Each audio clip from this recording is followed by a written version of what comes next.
Shankar. Yes sir, yes sir. हाँ, आप ये बताइए कि स्वघोषणा जो है विशेष परिस्थिति में 30 दिनों के अलावा कितने दिन और समय दिया जाएगा स्वघोषणा प्राप्त करने के लिए? 60। नहीं नहीं, रॉन्ग। सर 15 दिन। 60 नहीं है। हाँ, 15 दिन।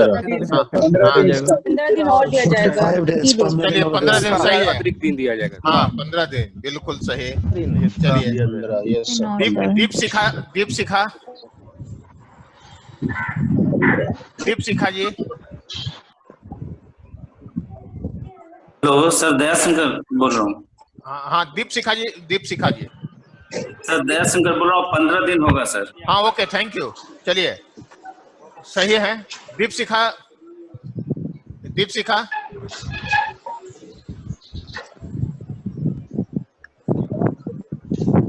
हाँ लिख रही है सर। Yes sir. प्रेजेंट है वो। हाँ ओके। हाँ प्रेजेंट है। हाँ चलिए अब आप लोग क्रमवार जो है प्रश्न कीजिए, उसका जवाब हम देते हैं क्रमवार। सभी लोग अपना माइक को म्यूट कर लीजिए, जो प्रश्न करेंगे उस समय ऑन कीजिए और क्रमवार आपका। आप ही क्वेश्चन कीजिए ना। बोल रहे हैं सर, ग्रुप सी। हाँ बोलिए। ग्रुप ए से पूछेंगे ना, ग्रुप सी से थोड़ी ना पूछेंगे पहले। नहीं पहले ग्रुप ए से। ये से सर बोल रहे राज। सी क्यों? सर मैं सर बोल रहा हूँ। हाँ बोलिए। हाँ बोलिए। सर ग्रुप ए से संदेश से बोल रही हूँ। हाँ बोलिए। आवाज सभी लोग अपना माइक को म्यूट कर लीजिए ना। सर ग्रुप ए से बोल रही हूँ, अनुपम कुमारी। कुर्सीनामा क्या होता है सर? कुर्सीनामा वंशावली है। कुर्सीनामा को ही वंशावली कहते हैं, वंश वृक्ष भी कहते हैं, फैमिली ट्री भी बोलते हैं। सिंधुजा बोल रही हूँ। बोल रहा हूँ सर। सिंधुजा बोल रही हूँ। बोल रहा हूँ सर। पैसे पहले सुनिए ना, आप उधर से चैट कीजिए ना, आप प्रश्न लिखिए, इधर से जवाब देते जाते हैं। ग्रुप ए का समय भी चल रहा है। अंतिम प्रकाशन हम अभिलेख में जो तैयार कर। हाँ क्या लिखे आप? नहीं पर लिखिए आप जो है प्रश्न आप लिखिए ग्रुप ए से। हेलो क्या ऋतु शुक्ला क्या लिखी है? प्रकाश भूमि क्या है? इस पर तो चर्चा हो चुकी है। जो जमींदारों की कृषि योग निजी भूमि थी वो बकास भूमि थी।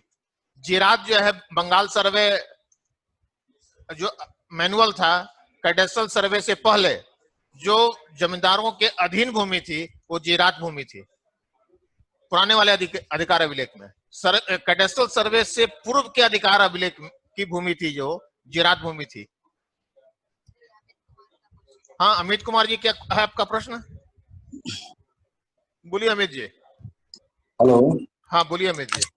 सर ये स्थल सत्यापन के दौरान जो 20 सेंटीमीटर का डिफरेंस है उसका कोई पैमाना है क्या कि ऐसा 1 किलोमीटर के अंदर में या फिर किसी? नहीं वो जो है ना आपका DLRMP के अंतर्गत वो ऐसा पैमाना रखा गया है कि 20 सेंटीमीटर का होना चाहिए। पुराने वाले कैडेस्ट्रल जो मैप बनती थी उसमें 9 कड़ी का ये अंतर था और अभी जो 20 सेंटीमीटर रखा गया है। जब आप SS मैप आप लेंगे, 2 फीचर के बीच 1 किलोमीटर से ज्यादा की दूरी होनी चाहिए, तब आप उसका पहले सिस्टम पर जो है आप मेजरमेंट कर लें, उसके जो एजेंसी के लैपटॉप पर रख लें या मानचित्र जो आपके पास होगा SS मानचित्र, उसमें आप पहले मेजरमेंट कर लें 2 फीचर के बीच की दूरी क्या है और संबंधित ग्राम में स्थल पर जाकर वहां भी 2 फीचरों के बीच की ETS के माध्यम से दूरी लें। दोनों की जो दूरी समानता होनी चाहिए, 20 सेंटीमीटर से कम होनी चाहिए। यदि 20 सेंटीमीटर से ज्यादा अगर होगा तो मानचित्र को सुधार हेतु इस संबंधित एजेंसी को आप शिविर प्रभारी के हैसियत से उपलब्ध कराएंगे। जी, मतलब 1 किलोमीटर रेंज में। हाँ 1 किलोमीटर से अधिक का होना चाहिए। मान लीजिए कि बरगद का पेड़ एक जगह है, गांव में उत्तर दिशा में है, तो दक्षिण में जो है कम से कम 1 किलोमीटर 1.5 किलोमीटर पर फिर दूसरा फीचर कोई अस्थायी हो, प्राइमरी स्कूल हो, टावर हो, जो आपका इस तरह का कुछ भी फीचर हो, वो दोनों की पहले दूरी ले लें और उसके बाद मेजरमेंट कर लें। ये कब है? जब किस्तवार प्रारंभ करने से पहले यह है। ये काम अमीन भी करें, कानगो भी करें और रैंडमली ASO भी आपके हैसियत से आप कर सकते हैं। चलिए नेक्स्ट दीपिका कुमारी जी कुछ प्रश्न करना चाह रही हैं आप? आपका भी कोई प्रश्न है? दीपिका कुमारी? हाँ, कौन है? हाँ, दीक्षा कुमारी। हाँ, क्या प्रश्न है आपका? दीक्षा कुमारी जी के...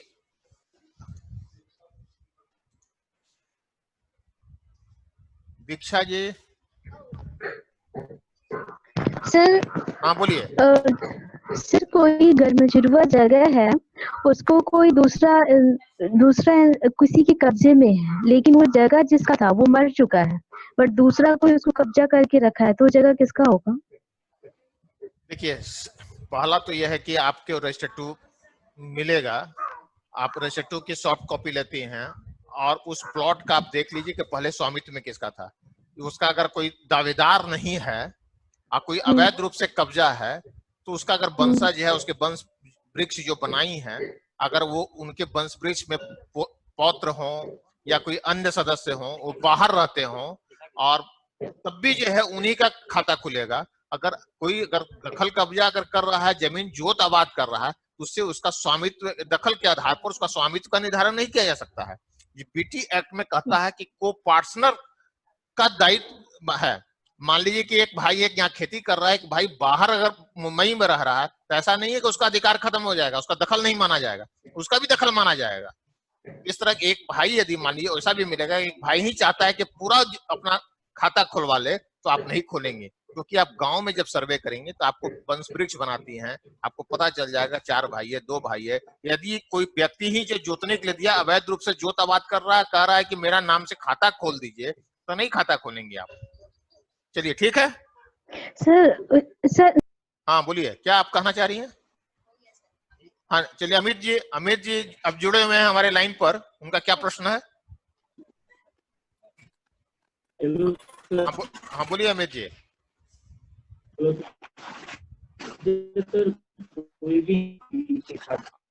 आवाज आपकी साफ नहीं आ रही है। हाँ, चलिए बोलिए। हाँ, क्या अमित जी क्या कहना चाह रहे हैं आप? नहीं, आवाज नहीं है। नेक्स्ट, अच्छा, फिर आपको मौका दिया जाएगा अभी। हाँ,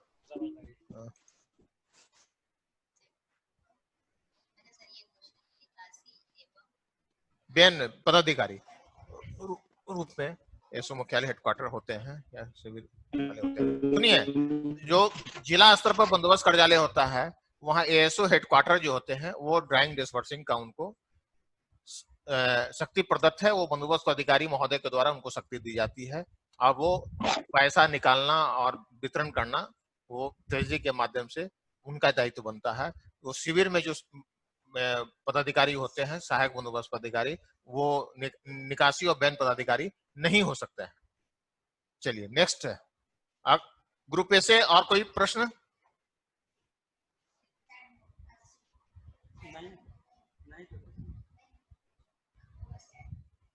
और कोई है? देखिए बैठो ना थोड़ा सा।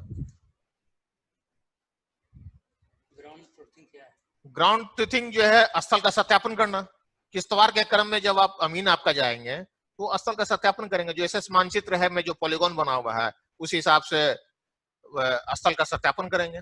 स्थल पर जाके वहां के रेतों से मिलकर जो है स्थल का सत्यापन करना है, क्योंकि हमारा मानचित्र जो है स्थल का हूबहू होना चाहिए। यूटी एरिया यूनिवर्सल थ्योरम है। ग्राम का कुल रकबा को यूटी एरिया बोलते हैं। जो मैप मिलेगा, उस पर क्या लिखा है? उस पर हर टाइप की भूमि का विवरण दर्शाया होगा या नहीं। चलिए, नेक्स्ट क्वेश्चन। और किसी का क्या क्वेश्चन है? क्या नाम है उसका? सुशील कुमार राय। आप इसको खोलिए तो। सुशील कुमार जी, ये सुशील कुमार जी कहाँ है? हाँ, सुशील कुमार जी, आपका क्या प्रश्न है? सुशील जी, सुशील कुमार अभी लिख रहे थे।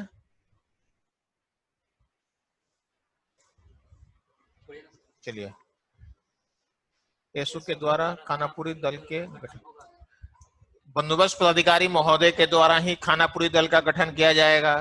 उस खानापुरी दल में सहायक बंदोबस्त पदाधिकारी, कानगो एवं अमीन रहते हैं, उसके सदस्य होते हैं। चलिए,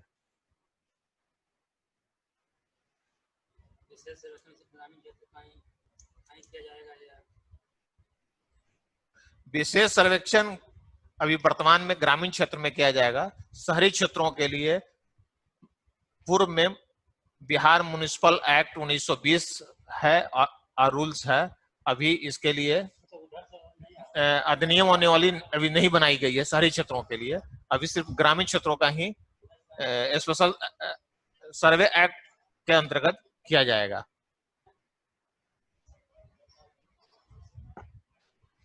प्रपत्र 4.1 प्रपत्र 4.2 given in the manual please.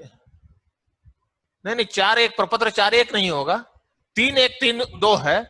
प्रपत्र 3.1 वंशावली का है, प्रपत्र 3.2 यादाश पंजी है।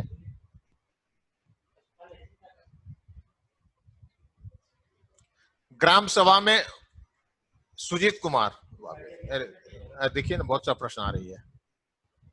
ग्राम सभा में उपस्थित, देखिए रुकिए क्या है ये प्रोसेस ठीक नहीं है। छोड़िए वो मैप से मेकिंग से संबंधित है। और क्या प्रश्न है?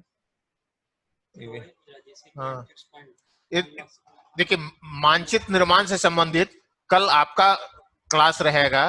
वो आपके चंदन जी हैं GIS सलाहकार, पूरे प्रोसेस बताएंगे कि GCP क्या है, वो सारी चीजें जो है फिक्स पॉइंट ऑफ द मुस्तकिल, वो सारी प्रक्रिया बताएंगे, वो कैसे कोऑर्डिनेट किया जाता है GCP जो है। हाँ ग्राउंड ट्रूथिंग क्या है, मैंने स्थल सत्यापन से संबंध है जो किश्तवाड़ में है ना, base mapping, demarcation and ground truthing. मौजा क्या है, राजस्व ग्राम है। MU जो है वो एजेंसी के द्वारा बंदोबस्त प्रणाली का एग्रीमेंट है।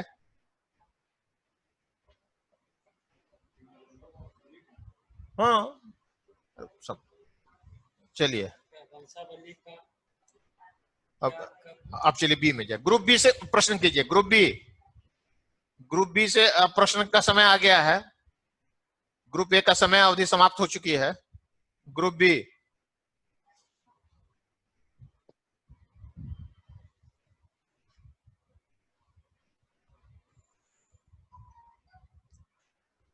सभी नियम उपनियम याद करने की जरूरत नहीं है रूपा जी। आपके पास एक्ट का रूल रहेगा, समय समय पर उसे देखिए और कार्य कीजिए। कोई ऐसा आवश्यक नहीं है कि आपको सभी अधिनियम के सभी धाराओं और नियमावली के सभी नियमों को बिल्कुल याद रखना आवश्यक नहीं है। छोड़िए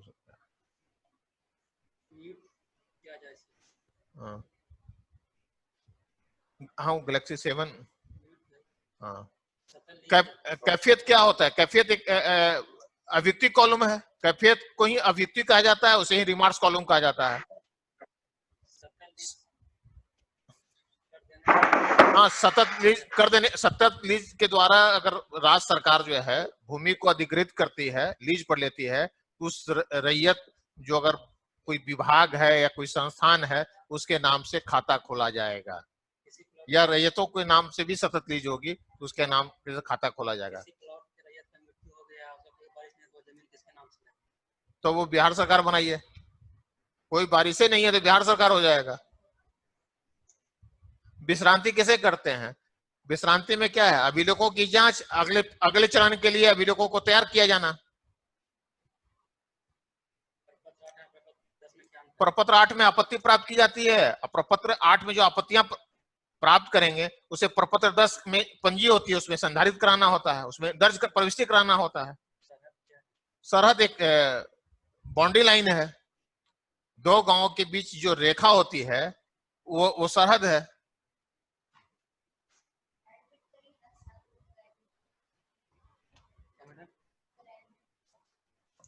एक और ग्रुप बी से कोई प्रश्न हम करते हैं, छोड़िए अब रखिए उसको। हाँ Awanish Kumar ji group B, mute हटा दीजिए। अवनीश कुमार,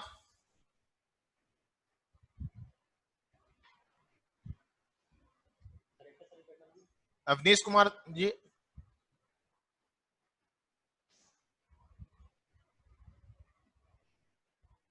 आरती कुमारी जी हैं ग्रुप बी से। Group B Aarti Kumari.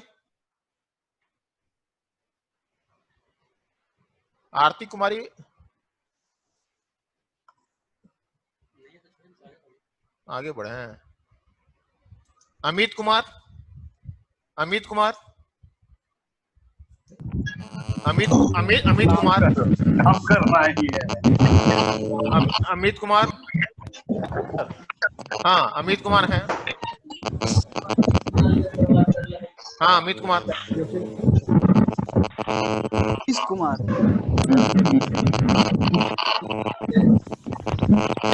तेसरा पंजी अमित कुमार जी, तेसरा पंजी के लिए प्रपत्र कौन सा है? फिक्सिंग क्या है? आईडी फिक्सिंग क्या होता है? आईडी क्या है? फिक्सिंग आईडी क्या है? मैंने आईडी किसको आप बोल रहे हैं? सर सर्वेक्षण का कार्य कितना दिन में निष्पादन करना है सर? मिक्स मैच हो जा रहा है। आवाज साफ नहीं आ रही। सर्वेक्षण का कार्य कितना दिन में निष्पादन करना है? 300 दिनों में करना है। कितना सर? 300 दिनों में समाप्त कर देना है। दिनों में? हाँ 300 दिनों में। जी सर। सर एएसओ के सर्वेक्षण कार्य हेतु कोई कन्वीनियंस की सुविधा भी है क्या सर? नहीं, कोई कन्वीनियंस की सुविधा नहीं है, क्योंकि आपको गांव में ही रहना है, निवास करना है। सर सर जो है वो एक गांव से दूसरे गांव कैसे जाएगा? आप अपने तो सर मार्गदर्शिका में तो दिया हुआ था, बंदोबस्त पदाधिकारी साइकिल का उपलब्ध करा सकते हैं। चलिए वो अगर बंदोबस्त पदाधिकारी या सरकार का समय समय पर जो निर्देश होगा वो लागू होगा, अगर उपलब्ध होगा तो आपको उपलब्ध कराया जाएगा। Okay sir. आवाज एकदम आप लोग सभी लोग अपना माइक म्यूट कर दीजिए ना, सुनिए ना सुनिए ना। क्वेश्चन है सर, ढेर सारा लोग क्वेश्चन करेगा इसमें। नहीं आप लोग अपना लिखिए, जो है लिखिए, हम प्रश्न का जवाब देते हैं। सर आवाज नहीं आ रहा है सर। हाँ चलिए ठीक है, अब आप लिख कर सब लोग को अनम्यूट कर दिए हैं, आवाज क्लियर नहीं है। चलिए आप चैटिंग कीजिए ना, आप उधर से प्रश्न को लिखिए, हम इधर से जवाब दे रहे हैं आपको। सतत लीज, जिसके नाम से सतत लीज होगी वो लगान का भुगतान करेगा। पहले खाता खोलेगा उसके बाद ना होगा।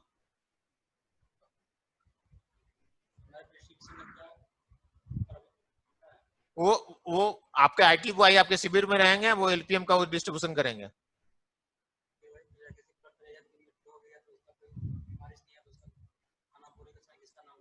जब रैयत का कोई बारिश नहीं है तो बिहार सरकार के नाम से होगा।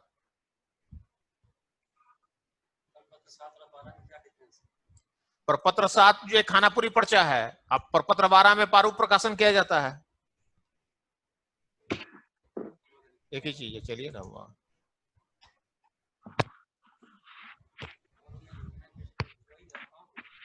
आवाज नहीं आ रही है इसको, ये सिस्टम ठीक नहीं है, इससे प्रश्न एकदम मजा नहीं है। 250 आदमी जुड़ा हुआ है, कैसे होगा?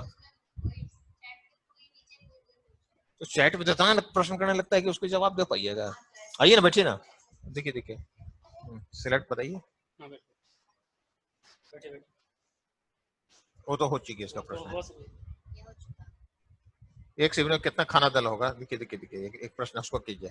हाँ, तौफिक आलम जी का प्रश्न है कि शिविर में कितना खाना दल का गठन किया जाएगा? एक शिविर में एक खाना दल होगा ना। एक शिविर का प्रभारी कौन होते हैं? विशेष सर्वेक्षण सहायक बंदोबस्त अधिकारी। उसके सदस्य होते हैं विशेष सर्वेक्षण कानून को, और 20 गांव होता है तो 20 अमीन होंगे। चलिए, सहायक बंदोबस्त अधिकारी एक गांव से दूसरे गांव में कैसे जाएंगे? तो अभी वर्तमान में जो है व्यवस्था नहीं है, अगर व्यवस्था होगी तो आपको सुविधा उपलब्ध कराया जाएगा। हाँ चलिए, हाँ ये तो हो गई है। हाँ, किसी प्लॉट के रैयत की मृत्यु हो गई है, कोई बारिश नहीं है, तो बिहार सरकार की भूमि होगी, बिहार सरकार के खाते में दर्ज होगा। वो तो आईटी बॉय हैं, शिविर में मिलेंगे, उनके माध्यम से एलपीएम का वितरण कराया जाएगा। नहीं, खानापुरी दल 2 प्रकार के नहीं होते हैं। ये आपके शशि भूषण जी, खानापुरी दल 2 प्रकार के नहीं होते हैं, एक ही प्रकार के होंगे। हाँ, एक शिविर में 20 से 25 गांव होते हैं, 20 से 25 अमीन होंगे, दो कानूनगो होंगे, और एक विशेष सर्वेक्षण सहायक बंदोबस्त पदाधिकारी आप होंगे। ग्राउंड ट्रूथिंग तो स्थल सत्यापन है, किश्तवाड़ में किया जाता है। किश्तवाड़ में 3 शब्द है, बता दिए, बेस मैपिंग, डिमार्केशन और ग्राउंड ट्रूथिंग। ये अमीन को भी करना है, इसका पर्यवेक्षण कानूनगो को भी करना है, और इसका सत्यापन आपके द्वारा भी जांच किया जाएगा, चार्ज ऑफिसर के द्वारा भी किया जाएगा। चलिए,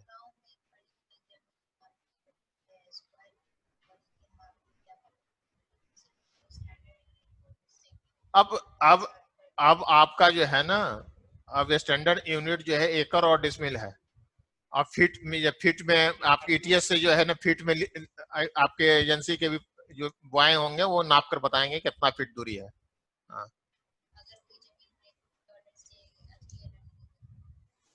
बहुत समय लगाने वाले थे।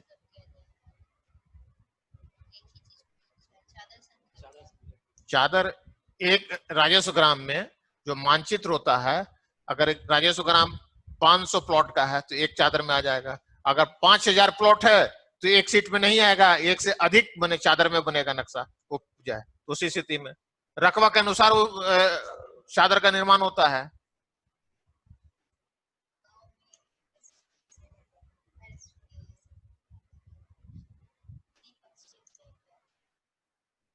ये जो महादलित के लिए जो भूमि क्रय किया जाता है वो त्रिपक्षीय क्रय होता है।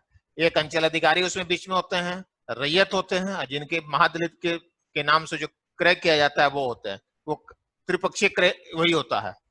महादलित के लिए जो सरकार के द्वारा जो क्रय किया जाता है उसमें त्रिपक्षीय क्रय होता है। चलिए, हाँ, सेक्शन सी से प्रश्न कीजिए। चलिए, सेक्शन सी, ग्रुप सी से प्रश्न किया जाए। तीनों मिलाए। हाँ तीनों। हाँ हाँ, ग्रुप सी से कोई प्रश्न है तो?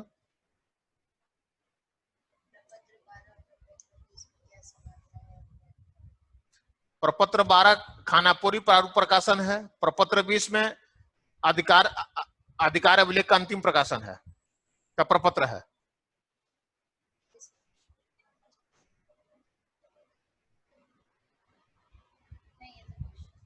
हाँ हाँ बिल्कुल, प्रारूप प्रकाशन करने के बाद मानचित्र जो आप प्रकाशित करेंगे उसकी अगर रैयत चाहते हैं कि वो मानचित्र आपको शिविर से प्राप्त करें, तो आप उसे जो निदेशालय स्तर से जो दर निर्धारित है उसके आधार पर आप मानचित्र को, रैयतों को लेकर उपलब्ध कराएंगे, शुल्क लेकर उपलब्ध कराएंगे।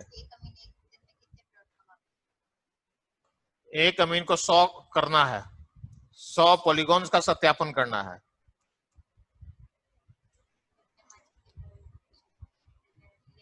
हो ही गया।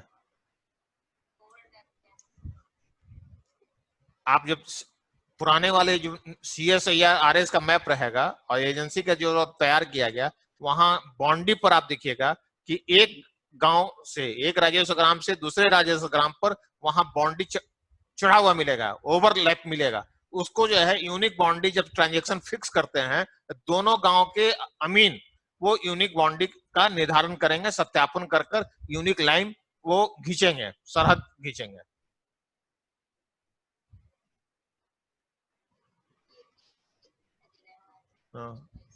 यूनिक बाउंड्री का निर्धारण करेंगे। LGD तो लोकल क्या गवर्नमेंट डायरी है। हाँ, सारे प्रपत्र याद रखना है क्या? नहीं नहीं, याद नहीं रखना है, काम करते करते आपको सारा प्रपत्र याद हो जाएगा, उसकी चिंता मत कीजिए।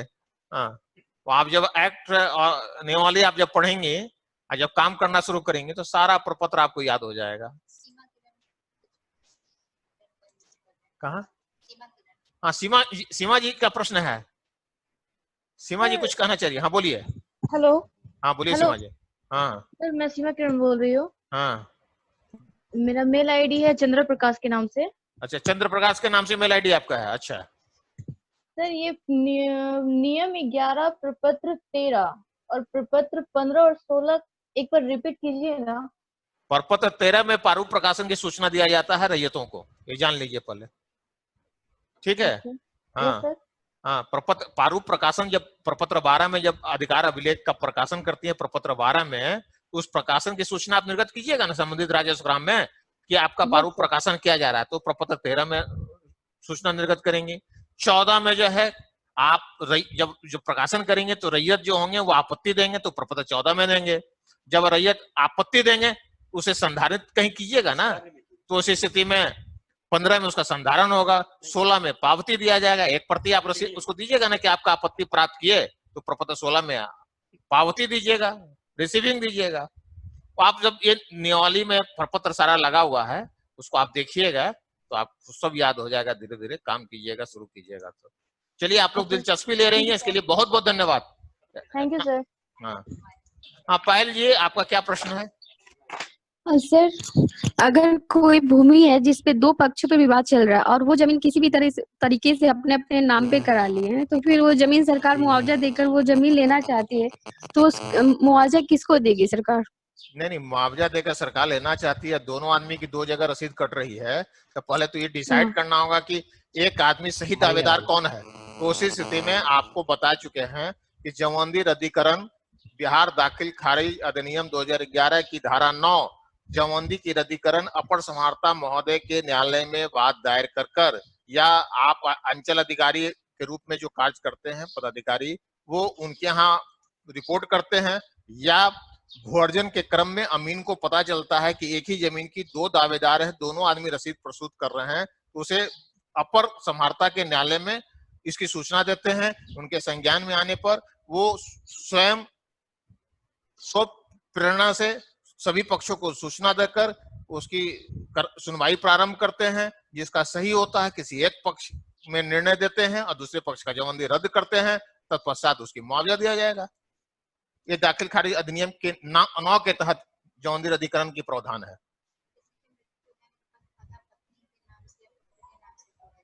हाँ, वंशावली इसी के लिए बनाया जाता है। अगर पूर्व अधिकार अभिलेख में जिनका नाम है, उनका मृत्यु हो गई है, तो उनके जो पुत्र होंगे, पुत्रियां होंगी, उनकी पत्नी होगी, उनके नाम से खतियान बनाया जाएगा। पॉलीगॉन का यह मतलब है कि जो एसएस मानचित्र दिया, तो जितनी वो बनाया, वो जो धरातल का जो प्रतिकृति के रूप में वो बनाया, तो उसको पॉलीगॉन कहेंगे। भूखंड को क्या कहेंगे? पॉलीगॉन कहेंगे। जब किस्तवार में हम सत्यापन करते हैं, आप देखिए होंगे कि धान की खेती करते हैं या खेती करने के लिए किसी प्लॉट में मेड़ डालकर 4 टुकड़ा में उसको विभाजित कर सिंचाई के दृष्टिकोण से, खेती की करने के लिए सुगमता की ओर से, या अलग अलग फसल लगाने के लिए भी मेड़ बनाकर 4 टुकड़ा में उसको भूखंड को कर दिया जाता है। तो आप जब एजेंसी फोटो लेती है, हवाई एजेंसी, तो 4 उसका फोटो दिखता है, मालूम होता है कि वो 4 भाग में विभक्त है।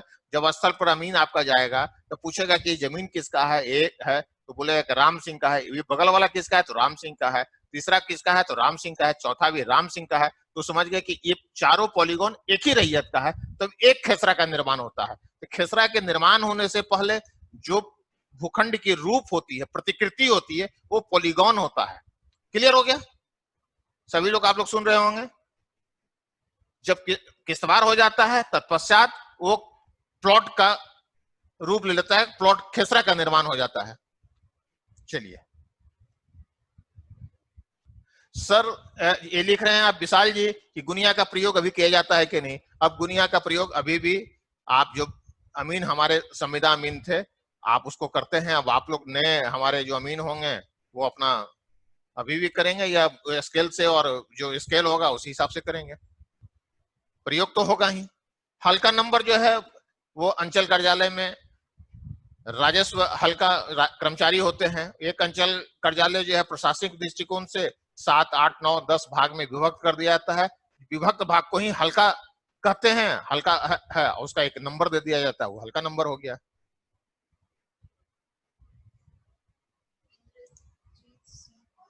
हाँ इंद्रजीत जी, क्या है आपका प्रश्न? आपका प्रश्न नहीं लिया जा रहा है इंद्रजीत जी।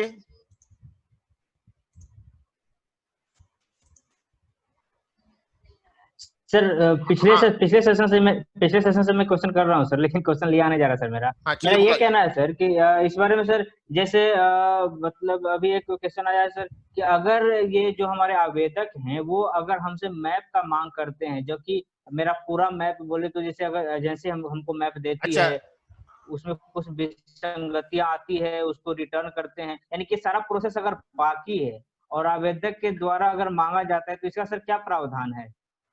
आवेदक के द्वारा अगर मानचित्र मांगा जाएगा, तो आपको पता है ना कि मानचित्र भी आपको खानापुरी के बाद आप उसको जो निर्देशालय के स्तर से जो शुल्क निर्धारित है उस शुल्क पर लेकर आप उन्हें मानचित्र की प्रति उपलब्ध कराएंगे। अपने शिविर स्तर से सर? हाँ, शिविर स्तर से ही व्यवस्था की गई है, आप उपलब्ध कराएंगे। हाँ, शिविर स्तर से, अगर चाहेंगे तो जिला स्तर से भी, जिला बंदोबस्त कार्यालय से भी रैयत प्राप्त कर सकते हैं। इसका नियमावली प्रावधान क्या है सर, किस नियम के अंतर्गत? नियमावली में है वो, आप देखिएगा ना, अभी तो आया था। हाँ, चलिए ठीक है, आप लोग बहुत अच्छे ढंग से इस परिचर्चा में भाग लिए। अच्छा, अख्तर अली जी का एक प्रश्न है लास्ट में चलते चलते।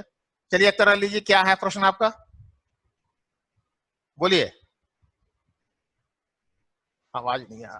हाँ हाँ, चलिए अख्तर अली जी बोलिए। सर सेकंड टाइम से भी मैं कोशिश कर रहा हूँ, लेकिन आप नहीं करते ना। सर मेरा क्वेश्चन गौर से सुना जाएगा कि सर अभी जैसे मैं जहाँ पर विराजमान हूँ, यहाँ पर कुछ लैंड 10 बीघा 25 बीघा 40 बीघा यहाँ के लोग उसको जोत आबाद कर रहे हैं, लेकिन उसका रेंट, सर सुना जाएगा, उसका रेंट वो व्यक्ति उत्तर प्रदेश में रह रहा है, उसका रेंट वहां निर्वहन करता है, और जिस टाइम हम ASO पहुंचते हैं उस पॉइंट पर, तो वहां पर उस व्यक्ति का कोई प्रचलन नहीं, तो उस पद्धति में मेरे द्वारा उस जमीन पर क्या किया जाएगा? अच्छे बताइए कि ये जो आप कह रहे हैं यूपी बक्सर जिला की बात है क्या? सर नहीं, मधेपुरा जिला, मैं जहाँ कार्यरत हूँ वहाँ की बात है। नहीं, तो मधेपुरा जिला का आदमी अगर लगान उत्तर प्रदेश में कैसे दे सकता है? सर मतलब वो लगान आके यहाँ देता है, लेकिन रहता यहाँ नहीं है सर, उस जमीन का रेंट सारा वो यहाँ देता है। हाँ ठीक है, तो उसके लिए प्रचार प्रसार अभी वर्तमान में हमारे जिला निदेशालय स्तर से जन जागरूकता अभियान चलाया जा रहा है, उसका सीरीज चलाया जा रहा है। समाचार पत्रों में सभी प्रपत्र माने किस्तवार से लेकर या सहायक बंदोबस्त पदाधिकारी कानगो का दायित्व कर्तव्य और सभी किस्तवार खानापुरी के बारे में भी जागरूकता सीरीज के तहत दिया जा रहा है। जैसे ही घोषणा होगी करेंगे डीएम, तो अपने बंदोबस्त पदाधिकारी महोदय समाचार पत्रों के माध्यम से वो घोषणा करेंगे, प्रचार प्रसार करेंगे। उसमें सर पर्सनली ASO का कोई रोल नहीं ना होगा उस व्यक्ति तक खबर पहुंचाने का? नहीं, आपका दायित्व है कि गांव में पूरी प्रचार प्रसार करना, आम सभा का आयोजन करना, ढिंढोरा पीटकर लोगों को प्रचार करना कि आपके गांव का सर्वेक्षण कार्य प्रारंभ कर दिया गया है। वहां उनके जो परिवार के लोग होंगे वहां तक पहुंचाएंगे खबर, और उपस्थित होंगे तो अपनी दावा प्रस्तुत करेंगे। सर वहां पे सर अभी तक मतलब सारा वो जोत आवाज सिर्फ वो रेंट देता है, उस जोत का उपयोग कभी नहीं करता, लेकिन रेंट सारा आकर के वो वहां देता है। आपको बता देते हैं सर, पीटी एक्ट में आप पढ़ेंगे, आप 4 भाई हैं, एक भाई यहाँ जोतता है और 3 भाई बाहर रहता है, रात से बाहर। यहाँ नहीं सर, यहाँ कोई है ही नहीं, उनका कोई नहीं है, बल्कि रेंट देने वाला। अरे तो कोई व्यक्ति जमीन को जोतता होगा ना, कि प्रति है? नहीं सर, वहाँ पर अलीगल, मतलब वहाँ का उसका कोई रिलेशन नहीं है, वो वहाँ का अलीगल व्यक्ति उस जमीन को जोतता है। अच्छा, अलीगल, देखिए इलीगल व्यक्ति कोई जोतता है तो उससे मतलब नहीं है। आप जब सर्वेक्षण करने जाएंगे तो अधिकार अभिलेख का ही वंशावली बनाते हैं, उस वंशावली के अनुसार से सभी का अनुमोदन ग्राम सभा करके कराते हैं। तत्पश्चात आप जब उस प्लॉट पर जाएंगे तो गांव का लोग बताएगा कि अमुक व्यक्ति का जमीन है, उस हिसाब से उसका खाता खोल देंगे। सर तो हम जो जमाबंदी पंजी वहां से अद्यतन करवाएंगे सीओ के यहाँ से, तो उस जमाबंदी पंजी के अनुसार मैं अपने हिसाब से मैं पॉइंट पर जाकर के उस जमीन को, जो भी जमीन मेरे अंतर्गत उस तरह से आएगी, उस जमाबंदी के हिसाब से हम चल सकते हैं ना सर? बिल्कुल, आपको चलना है उस हिसाब से, आपका अधिकार अभिलेख का निर्माण करना है। आप देखिए, आप विशेष सर्वेक्षण सहायक बंदोबस्त पदाधिकारी हैं, आप जिस कार्य को कर रहे हैं इतनी महत्वपूर्ण कार्य है, इतनी पुण्य का काम है कि आप सदा के लिए अमर हो जाएंगे। आप सोच रहे हैं अधिकार अभिलेख का निर्माण कर रहे हैं आप। सर हाँ, इसलिए बहुत महत्वपूर्ण काम है। इस काम को पहले आपका कैडेस्ट्रल सर्वे हुआ था, उस समय सीनियर डिप्टी कलेक्टर होते थे, जुडिशरी अफसर होते थे, जो होते थे, ये वो लोग इस अधिकार अभिलेख में निर्माण होता था। जो एक बार डिप्टी कलेक्टर आ जाते थे, जब तक या बंदोबस्त पदाधिकारी, जब तक अंतिम प्रकाशन नहीं होता था तब तक उनकी ट्रांसफर नहीं होती थी। ये पूरी तरह से आप एज ASO काम कर रहे हैं तो आपकी बहुत सी शक्तियां आप में निहित है। आप कितना दिलचस्पी के साथ अनेकों अधिनियम और रूल्स आप में समाहित हो जाता है। आप समझिए, आप जिस तरह से हनुमान जी है ना, उतनी शक्तियां आप में निहित है। आप कितना अध्ययन कर सकते हैं वो आप पर डिपेंड करता है। सर रात में मैं पढ़ रहा था, एक पॉइंट आया था, एक शब्द है इंद्रराज। हाँ, प्रविष्टि करना सर। हाँ, इंद्राज का मतलब है प्रविष्टि करना। एक और शब्द है सर वहाँ पर, गसबन। गसबन गसबन कब्जा वही जबरदस्ती करना, जो आप बोले ना कि कोई आदमी जबरदस्ती उस जमीन को जोत रहा है, वो बाहर में है, तो ये पहले होता था, उसका अवैध दखलकार फलाना लिख दिया जाता था, समझ गए ना। हाँ, तो सब है, अभियुक्ति में लिखा जा सकता है, वो आपके क्षेत्राधिकार बहुत सी शक्तियां आप में है, आप धीरे धीरे अध्ययन कीजिए।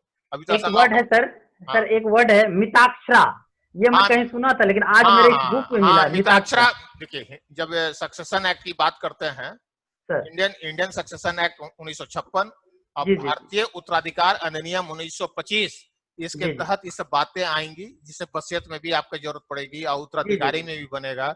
आप मुस्लिम लॉ के तहत शिया और सुन्नी का भी अलग अलग है, इस मोहम्मदन लॉ में भी, ये सब सारी जो है सक्सेशन के तहत आपको मैंने अधिकार अभिलेख का निर्माण करना। चलिए अब समय समाप्त हो गई है, अब बहुत बहुत धन्यवाद, फिर मिलते हैं।